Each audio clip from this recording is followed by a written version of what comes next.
Mesdames et messieurs les journalistes, chers invités, soyez les bienvenus. Vous savez que depuis le scrutin présidentiel du 22 février 2020, nous vous convions à des conférences de presse pour vous donner les informations sur les actes que la dynamique Monseigneur Kodjo pose au fur et à mesure. Et la plupart du temps, c'est le contexte qui nous dicte les invitations que nous formulons à votre endroit. Vous savez que depuis quelque temps, le pays est sur la braise et il y a une forfaiture qui est en cours. La décision du gouvernement de lever la double immunité parlementaire de notre président démocratiquement élu, M.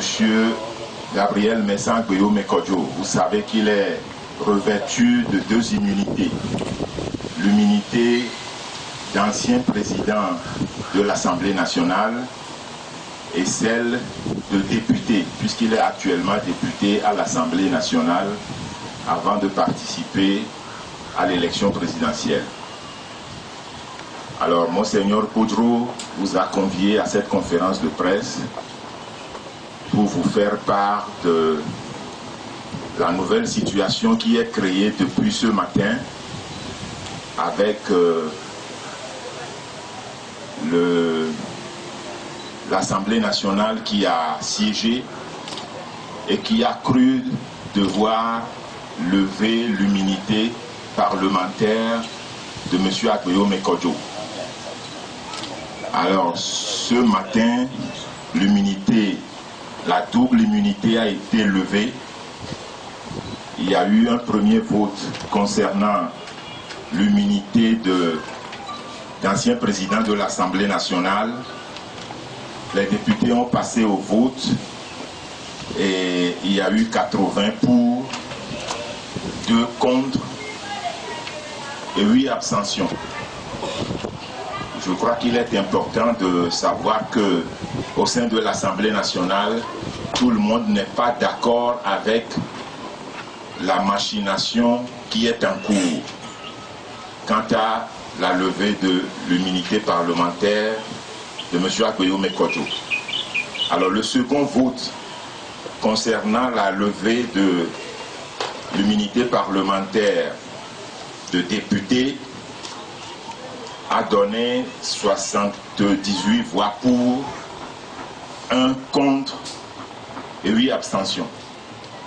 C'est aussi important de savoir que tout le monde n'est pas d'accord avec ce qui est en train de se faire. Alors, Monseigneur Kodjo a un message à délivrer à l'endroit de la presse et c'est l'objet de cette conférence de presse.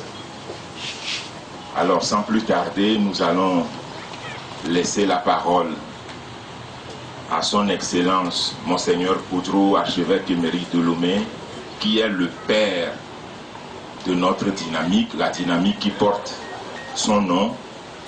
Il va vous délivrer le message pour laquelle la presse est conviée cet après-midi. Son Excellence, Monseigneur Kodjo, vous avez la parole.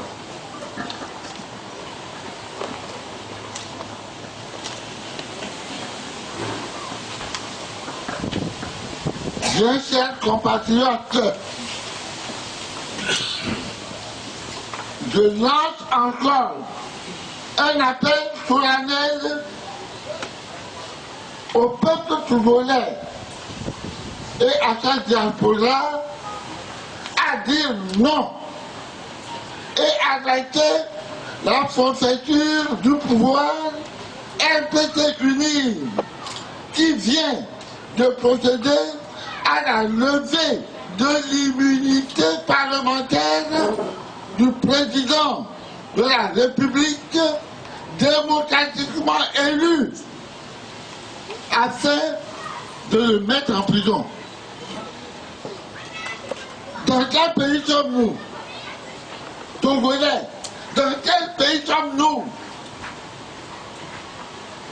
Ceux qui ont détourné les suffrages des populations et usurpé le pouvoir veulent mettre derrière les barreaux le vrai vainqueur du scrutin présidentiel du 22 février 2020. Peuple togolais, lève-toi pour t'opposer à cette machination des ennemis de la démocratie. Je demande aux populations d'entrer dans une résistance légale, généralisée. Chaque citoyenne et citoyen n'a qu'à faire ce qui est en son pouvoir pour empêcher l'arrestation programmée de notre président démocratiquement élu, M. Aguillaume Kodjo. C'est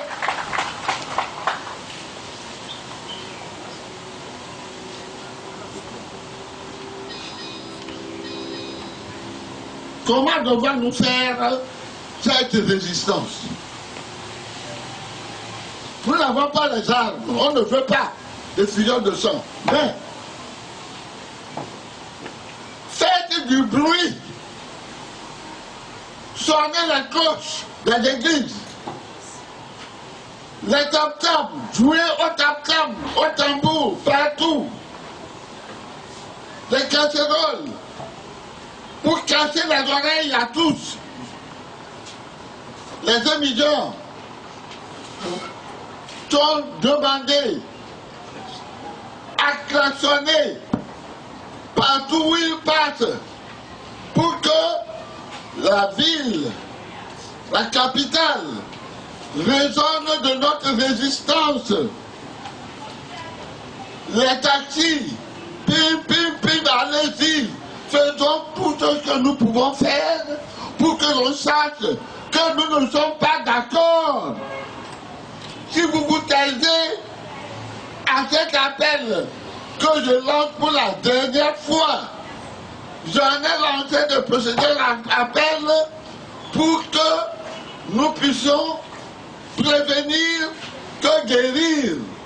Or, mes appels enquêteurs n'ont pas porté de fruits.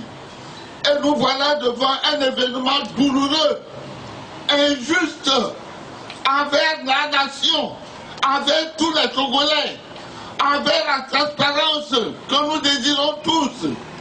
Eh bien, je n'indique que quelques moyens très simples, mais mettez-les en pratique pour incommoder les oreilles de qui de droit, afin qu'ils comprennent que le voleur ne doit pas maintenant imposer sa volonté aux gens qu'il a volés. Nous-mêmes, nous savons au Togo, quand on attrape un voleur, on tire partout mille trafiquants, mille bétons. Eh bien, que ce trafiquant soit riche ou pauvre, c'est un trafiquant, c'est un voleur. On ne doit pas le laisser en paix, ni tranquille, pour qu'il emporte nos biens. En tout cas, c'est sur mon cadavre qu'ils marcheront pour arrêter notre nouveau président Aguillaume Kodjo depuis dans sa maison. Je le dis et j'implore la bénédiction de Dieu sur notre effort de résistance. Que Dieu Tout-Puissant, le Père, le Fils et le Saint-Esprit nous viennent en aide et nous bénissent. Amen. Merci à son Excellence Monseigneur Philippe Fano-Koko Kodjo, archevêque émérite de Lomé, qui a fait connaître à la presse son indignation avec toute la véhémence et la vigueur qui le caractérise, malgré son âge. Il a dit tantôt que il s'est déplacé de sa maison pour habiter ici depuis plusieurs jours et que c'est sur son cadavre que les forces de l'ordre vont marcher pour pouvoir arrêter M. Agbeyomi Kodjo. Parce qu'il est le père de notre dynamique, il est notre bouclier et c'est lui qui prend la responsabilité de lancer cet appel solennel. Cet appel solennel va aux populations togolaises. Il va aux électeurs et électrices. Ceux qui ont porté leur voix sur le candidat Agbeyomi Kodjo. Ceux qui lui ont attribué leur suffrage afin qu'il puisse gagner cette élection. Largement. Il a gagné largement cette élection. Et ça, c'est de notoriété publique, tout le monde le sait. On n'a même pas besoin d'en apporter les preuves. Il s'est écrié tantôt, Monseigneur s'est écrié, dans quel pays sommes-nous pour que celui qui a détourné les suffrages des électeurs et électrices, celui qui a usurpé le fauteuil présidentiel, et c'est lui qui s'échine, qui s'acharne à vouloir mettre en prison le vrai vainqueur du scrutin présidentiel. C'est le monde à l'envers. Le Togo est un pays anormal. L'appel à la résistance a un contenu. Monseigneur a dit que c'est un appel légal et légaliste. Il ne veut pas d'effusion de sang. Il n'appelle pas à une insurrection. Il n'appelle pas à la rébellion, parce que nous sommes dans un pays où les propos des gens sont vite détournés, sont vite transformés. C'est un appel légal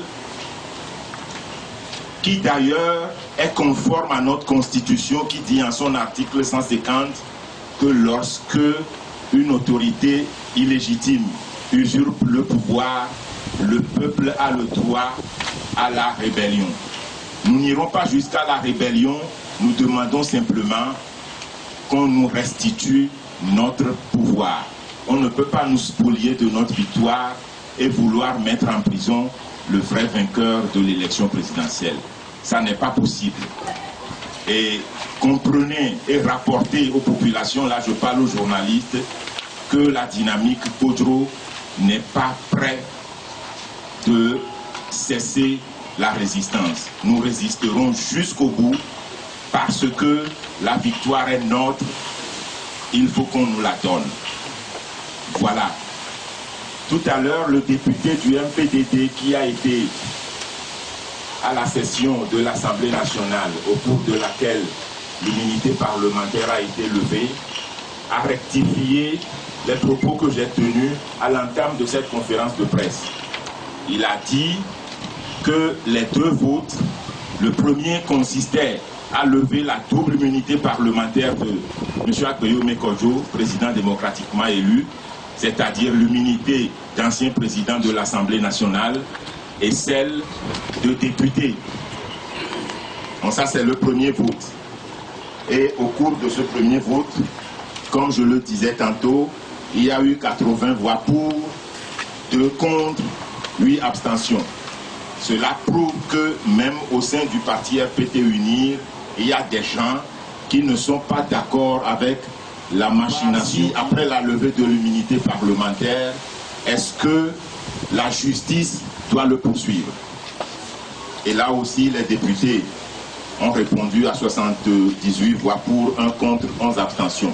Donc, légitimement, à tout moment, la justice peut faire débarquer les forces de l'ordre pour que notre candidat élu soit amené à comparaître devant elle. Nous ne devons pas être d'accord et c'est ce que Monseigneur a dit en poussant un cri de détresse, un cri d'indignation. Et voilà mesdames et messieurs les journalistes, la parole est à vous si vous avez quelques questions à nous poser pour éclairer votre lanterne afin de pouvoir porter des informations fidèles aux populations. Donc la parole est aux journalistes qui veulent la prendre pour demander des éclaircissements. De la nationalité française. Alors, la France n'a-t-elle pas intérêt à réagir face à cela? Merci.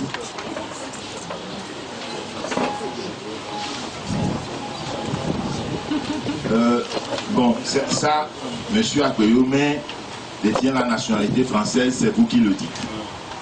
Nous ne savons pas là où est-ce que vous détenez cette information. M. Agueyome Kodjo est un citoyen togolais, président de parti politique, député à l'Assemblée nationale. Il a occupé de hautes fonctions dans ce pays. On ne peut pas lui faire ce qu'on est en train de lui faire subir actuellement. Maintenant, l'information selon laquelle il aurait la nationalité française, je n'ai aucune preuve pour aller dans le même sens. Bon, maintenant, est-ce que la France ne va pas réagir? Si la France doit réagir, elle doit réagir en tant que pays qui a été un pays de tutelle du Togo.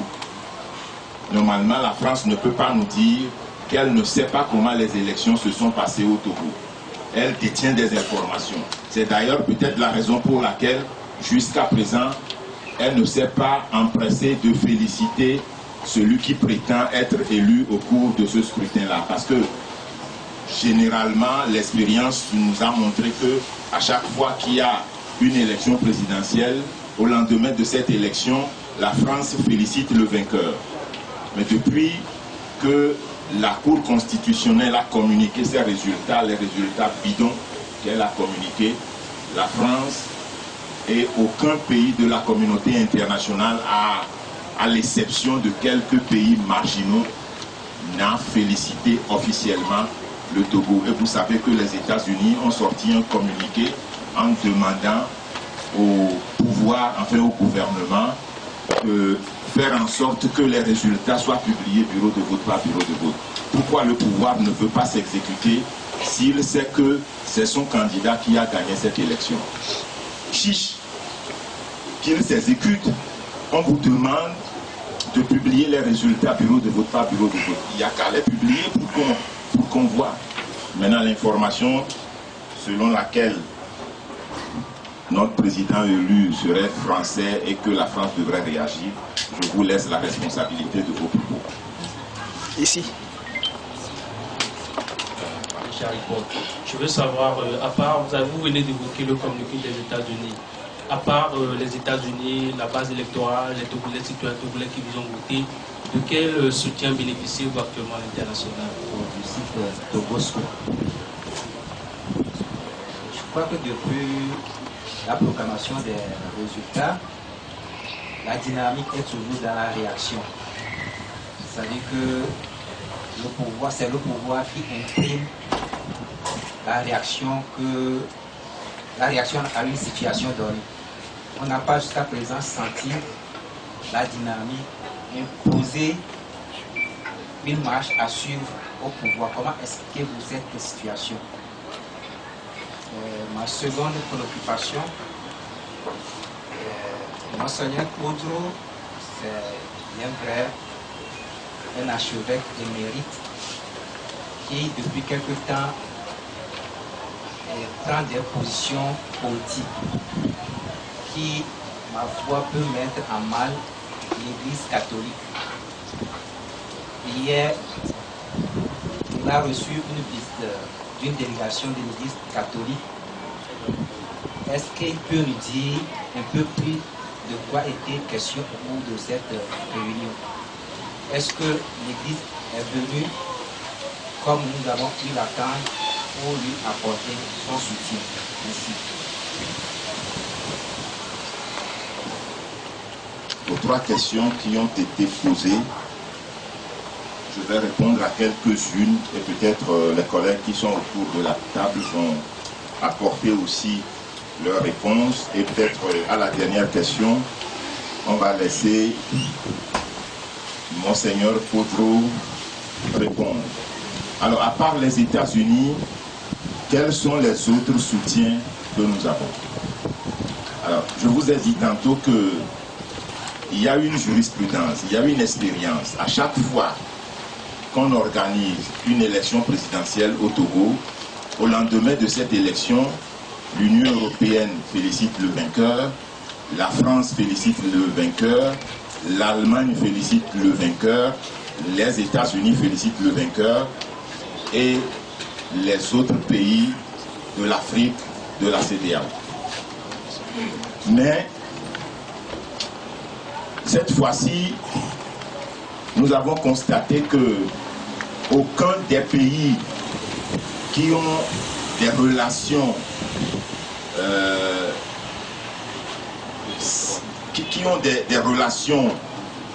de par le passé qu'ils ont eu avec nous, de par aussi leur envergure. Quand je prends l'Allemagne, quand je prends la France, quand je prends peut-être les États-Unis, aucun de ces pays n'a pris la parole officiellement pour féliciter celui qui prétend avoir gagné cette élection. Je pense que ça, nous pouvons nous permettre de dire que c'est de l'eau que ces puissances ont apporté à notre moulin. C'est-à-dire qu'il y a une pratique à laquelle ces pays ont dérogé cette fois-ci. Ils n'ont pas félicité. Alors, s'ils n'ont pas félicité, c'est qu'ils doutent, ces pays-là doutent des résultats qui ont été communiqués par les institutions officielles. Est-ce que nous ne pouvons pas nous permettre de dire que ces pays-là, même s'ils ne le disent pas officiellement, sont des soutiens pour ceux qui pensent que ce n'est pas Faure Gnassingbé qui a gagné les élections? Même si ces pays ne le disent pas, parce qu'ils sont en relation avec notre État, il y a une diplomatie. Peut-être qu'ils ne peuvent pas dépasser certaines limites. Même les États-Unis n'ont pas dit que c'est M. Agbeyome Kodjo qui a gagné les élections. Mais on peut comprendre à travers la position qu'ils ont prise que c'est ce qu'ils ont voulu dire. De façon sibylline, c'est ce qu'ils ont voulu dire. Alors, les autres pays qui ont dérogé à la pratique, on peut dire aussi que ces pays-là sont des soutiens pour nous, parce que ces pays doutent des résultats qui ont été communiqués officiellement. Donc, en fait, tous ces pays de la communauté internationale qui ont des rapports séculiers avec notre pays sont en réalité avec nous. C'est ça la réalité. Et c'est ça notre interprétation au sein de la dynamique Kodro. Alors, nous sommes dans la réaction. C'est vous qui le dites. Peut-être que vous ne nous avez pas suivis dès le départ. Dès que la CENI a communiqué les résultats, nous les avons contestés. Et nous vous avons conviés à plusieurs conférences de presse ici. Vous n'avez pas l'habitude d'assister à ces conférences de presse, mais nous avons posé des actes. Et c'est par rapport à ces actes successifs que nous avons posés que cette situation-là peut-être est intervenue. La tentative, ou en tout cas la levée de l'immunité parlementaire. Nous avons nommé un Premier ministre, nous avons procédé à des nominations, nous avons appelé à des manifestations, même si ces manifestations ont été réprimées. Voilà des actes que nous avons posés spontanément, qui n'ont pas été des réactions à la suite d'actes que le pouvoir est peut-être venir à poser. Peut-être qu'il faut revoir votre lecture de la situation pour comprendre que nous avons de l'initiative. Et l'initiative au sein de la dynamique Kodro ne s'est pas arrêtée. Vous allez nous voir dans les prochaines périodes développer plusieurs actions, plusieurs actes encore sur le terrain, parce que pour nous, la résistance ne vient que de commencer. Nous ne lâcherons pas la résistance que nous avons engagée pour que notre victoire nous revienne. Parce que c'est trop facile que tous les 5 ans, ce pouvoir organise des élections, les vole, s'approprie ou garde le pouvoir et rebelote un autre 5 ans, c'est la même chose. Nous allons accepter ça jusque quand? Eh bien, cette fois-ci, nous ne l'accepterons pas. Alors, la question de la visite que Monseigneur Kodro a reçue hier. C'est vrai que ici, hier, c'était vraiment le grand ballet des hommes en soutane, des hommes de Dieu. Monseigneur Barriga, l'archevêque métropolitain de Lomé, est venu ici avec presque une trentaine de prêtres et de sœurs. Ils ont échangé avec Monseigneur Kodro. Je lui laisse la parole s'il a un mot à dire par rapport à la rencontre d'hier avec ses collègues de l'Église catholique. Oui, je réponds avec franchise. Vous me connaissez. Je dis toujours la vérité.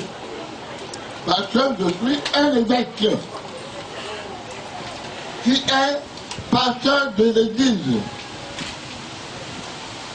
Pasteur de Jésus-Christ pour l'Église.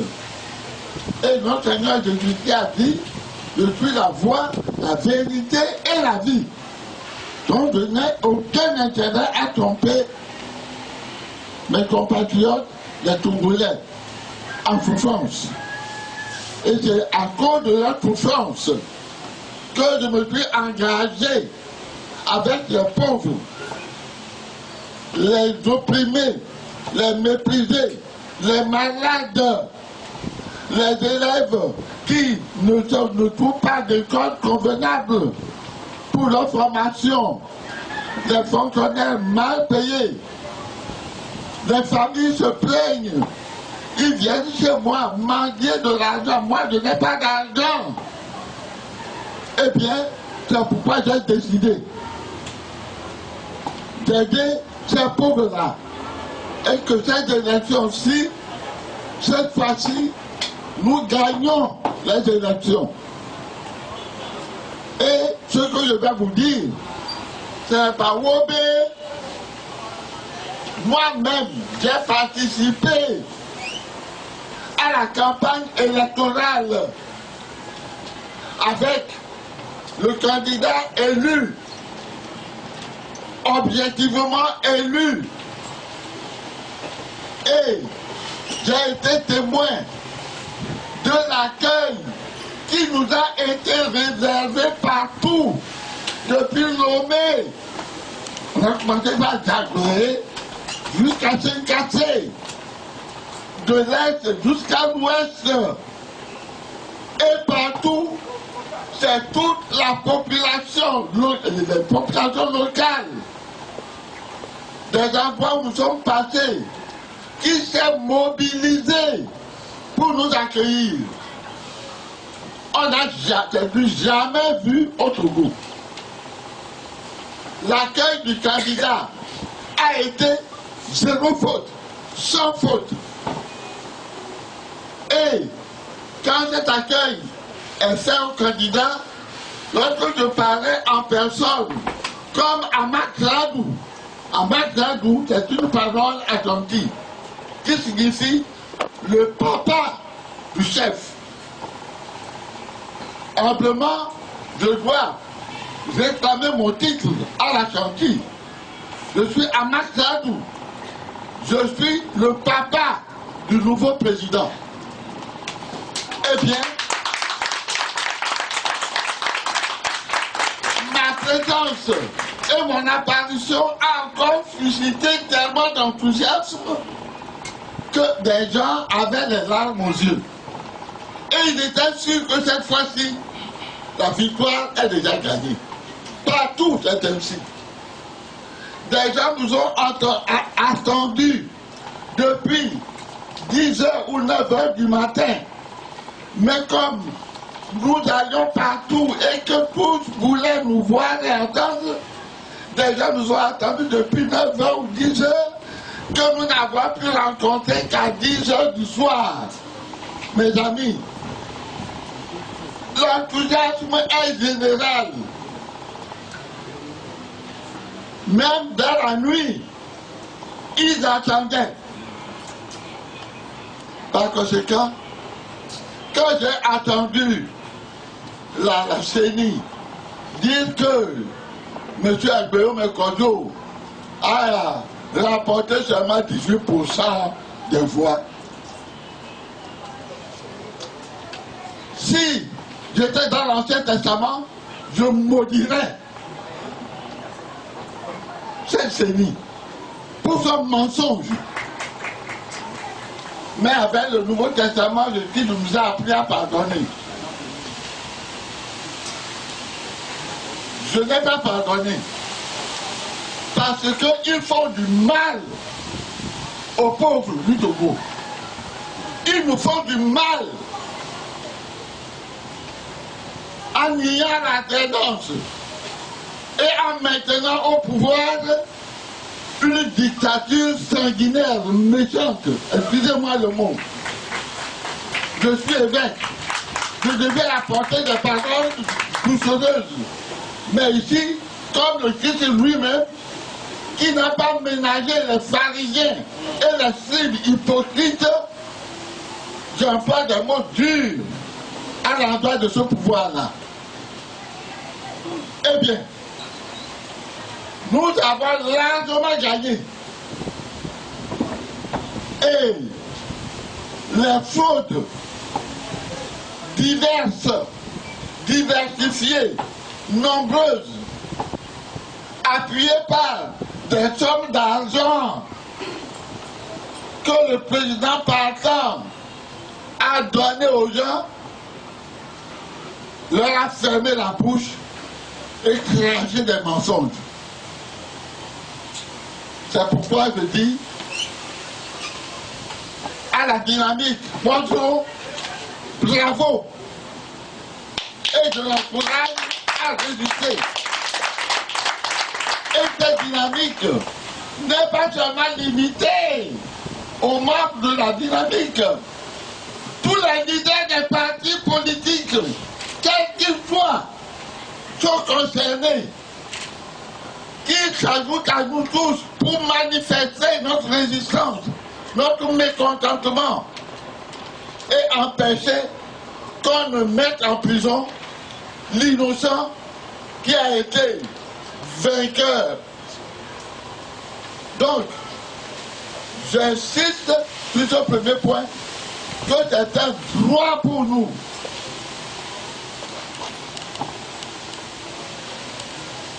Le prédécesseur, moi je suis un pasteur du troupeau de Jésus-Christ, à moi confié au Togo. Le pouvoir voleur qui crie aux voleurs convoque le président élu au tribunal corrompu des hommes aux ordres du pouvoir sanguinaire. Moi, je me plaindais devant le tribunal divin, moi aussi. C'est Dieu, ce tribunal divin qui a le dernier mot.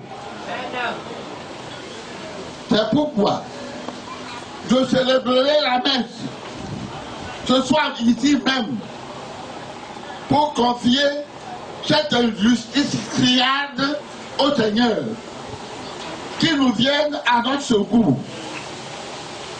Voilà la première réponse que je donne à la question qui a été si bien développée par M. Atissou. Quant à ce qui concerne l'Église catholique, quelqu'un a dit qu'il ne comprend pas pourquoi je sois seul. Bien sûr, il n'est pas le seul à s'étonner.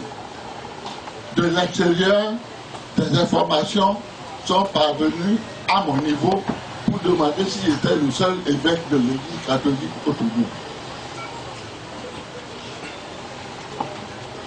Eh bien, mes collègues, les évêques, sont tous de mon côté. Tous.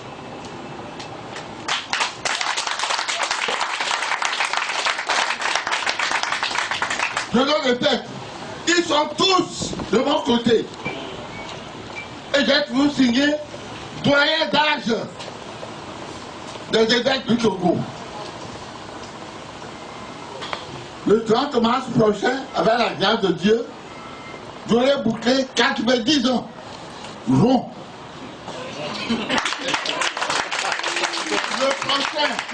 Le prochain évêque qui me suit à peine 81, j'ai 9 ans de plus que lui. Les derniers qu'on vient de nommer, ils sont à 55 à 56 ans. Je suis leur père et leur grand-père. Et ceux qui n'ont pas pu faire, voilà, en quoi il y a une différence entre nous, c'est que eux autres ont cru qu'avec les lettres pastorales qu'ils écrivent, lisez les lettres, elles sont claires et disent ce que je demande de faire. Ces lettres sont très claires, c'est les lettres chrétiennes, des lettres des successeurs des apôtres, pasteurs du Christ comme moi. Mais moi je me dis, nos chrétiens ne sont pas suffisamment formés. Les lettres pastorales que nous écrivons, c'est en haut français, on les lit, on les traduit, si quelqu'un était enlevé, peut-être qu'il comprendrait mieux.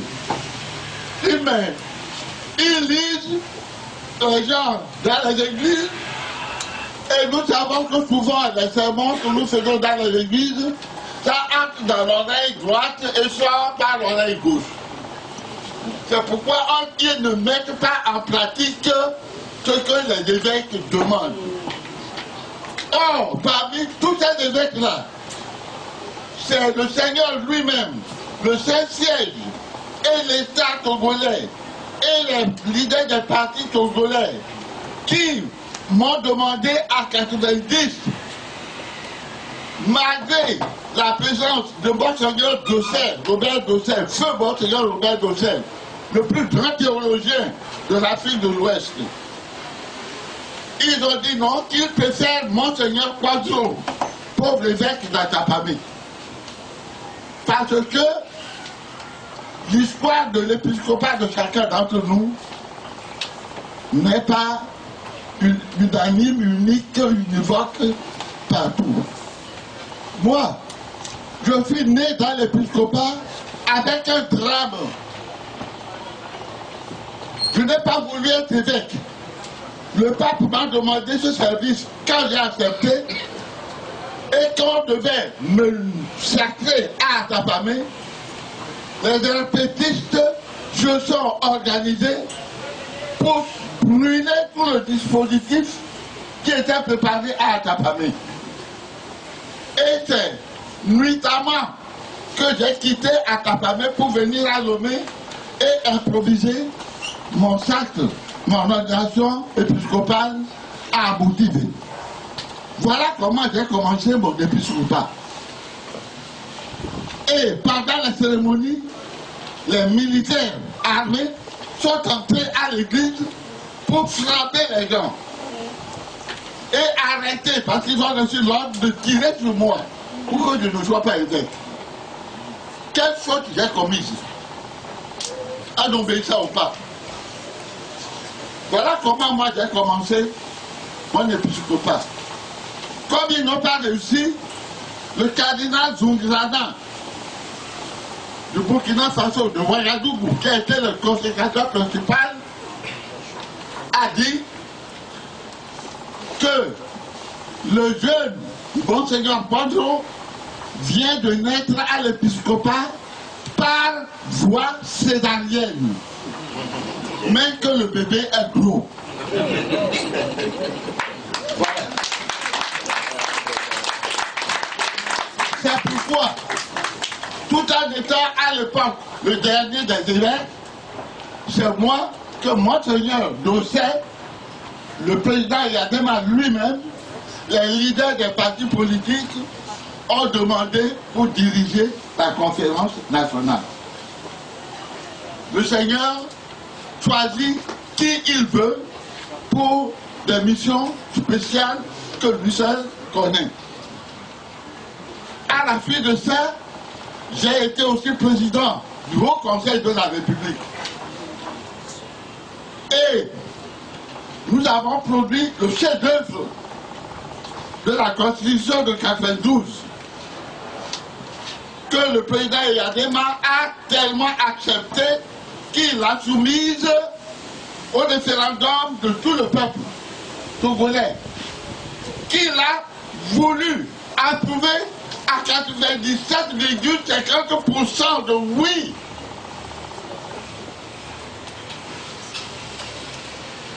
Si on avait respecté cette constitution, nous n'en serions pas là aujourd'hui, encore dans le merdier politique et social. Par conséquent, tout service que le Seigneur m'a demandé, je l'ai rendu fidèlement. Et comme c'est le peuple encore qui a crié vers moi sa misère et m'a demandé de l'aider à sauver le Togo dans cette situation, Vox Populi, Vox Dei. La foi du peuple, c'est la foi de Dieu. J'ai accepté. Et j'ai commencé par disséquer la C14. Parce que je me suis dit, pourquoi la C14, qui est porte-parole, à qui nous avons confiance, ne réussit pas? Et j'ai vu qu'il y avait beaucoup de difficultés. Égoïsme. Chacun voulait être le président. Chacun. Ensuite, égal, l'argent. Si je mangeais le nez à cause de l'argent qu'on recevait ou qu'on leur donnait. Et j'ai purifié ce côté-là. J'ai dit, union fait la force. Réunissez-vous. Quels que soient vos défauts, quelles que soient les fautes commises, allez, mettez-vous ensemble. Oubliez cela pour le bien commun, pour le Togo des pauvres. Et choisissons parmi vous un candidat unique derrière lequel tous ensemble on se place pour pousser dehors une dictature sanguinaire qui nous domine depuis 54 ans. Ça n'a pas été facile, hein? Ça n'a pas été facile. Or, il est métaphysiquement clair qu'aucun parti, aucun seul parti ne peut gagner cette bataille. Bon, ceux qui ont accepté l'élu que je leur ai présenté après des choix objectifs par les sages de notre pays que j'ai rassemblés, eh bien, ceux qui se sont unis à Agbeyome Kojo ont vu comment la victoire nous a souri. Alors que la CENI se mette à dire que le candidat Agbeyome Gabriel Maître Kojo n'a eu que 18% de voix. C'est un mensonge odieux, un mensonge vraiment, je ne sais comment le définir. C'est pourquoi les prêtres et les évêques qui n'ayant pas le courage d'affronter la réalité ont écrit des lettres. Les lettres sont fidèles à ce que je suis en train de faire. Les lettres des évêques sont fidèles aux lois de l'évangile, à l'enseignement de l'Église. Mais c'est peut-être le courage qui a manqué. Autrement, ils devaient être avec moi. Et c'est ça qu'ils sont venus exprimer hier. Me demander pardon de m'avoir laissé seul dans la lutte. Qu'ils soient avec moi, qu'ils prient avec moi, pour que le Seigneur nous donne la victoire que nous avons méritée, victoire pour laquelle les fidèles catholiques unis à leurs pasteurs, à leurs prêtres et évêques ont eux aussi participé dans les élections. Et ils disent que quand un pays est démocratiquement dirigé, l'économie est florissante. Et si l'économie est florissante, les quêtes à l'église seront encore meilleures. Voilà. Par conséquent, oui, ils sont venus me manifester leur soutien hier, conduit par l'archevêque lui-même. Aujourd'hui, ils sont revenus porter avec moi jusqu'à 13 heures la prière. Et toute l'église est unie derrière moi. Je félicite les imams qui ont été toujours fidèles à être à côté de moi pour que ce combat réussisse. Les pasteurs protestants m'ont promis plusieurs fois de venir m'épauler, mais je regrette et je ne connais pas, je ne suis pas dans leur sphère. La raison qu'ils ont dit à moi, la raison qu'ils ont dite, c'est que si c'est la conférence épiscopale qui les invite, qu'ils viendraient. Mais un seul évêque, donc, ça c'est leur point de vue. Si c'est un seul évêque et que le bien que défend l'évêque vaut pour nous tous, je ne crois pas que, et si on a compris cela, je ne crois pas qu'on aurait des questions à se poser encore dans leur cœur. Pourquoi final?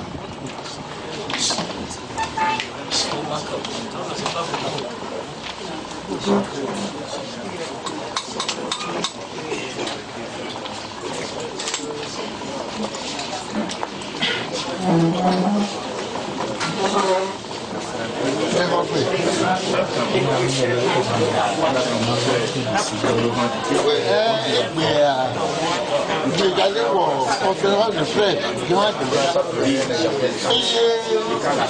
les légions sont king. Amalite, mettre le même. Ben, à compliquer, mais les gars, mais le bien faire. Et l'eau, comme le débé, et bien que le détail de Mitiad, qui est le procureur de la République, énervé, mais quoi d'accord? Et les immunité parlementaire, c'est-à-dire qu'il est parlementaire, et président du Parlement, et déjà député, à mettre on a même fait quoi, à Chinaca audio. Il est au Canada, premier député, parce que le président de l'Assemblée. On y avait voici qui au Canada matin moi Congo voix Miakoa le Agbelomea que Bouzia et petit doigt et les Bouzinais Américains que Jimiji que Mélèzombe Gado Yentia Obé effet immunité parlementaire que n'avait c'était le petit bé à ma tête que m'a cassé Nioa. On les a dit et c'est à nous les dit mais au dédo immunité au dédo allez mais abbé à mes ballons au déroulé à Claude Darobé au déroulé à Maïsamé les colonies pétons voilà je dis non on n'est pas beaucoup et nous qui nous ouais, avec le président, et comme les président et les filles qui avaient victoire, qui nous et les filles, mais avec les boudins et c'est blessant, et il y a au mathématique, au Didi et ça le dit, mais là, c'est moi, on nous qui est tout le faire. Il y a qui même les gens. Il y a les gens qui ont été dominés. Il y a les gens qui ont été dominés. À cause de Fibou, et on se trouve au milieu de Dieu. Il y a qui dit, il y a pour cadeau, on va mener Togo de Fouquet,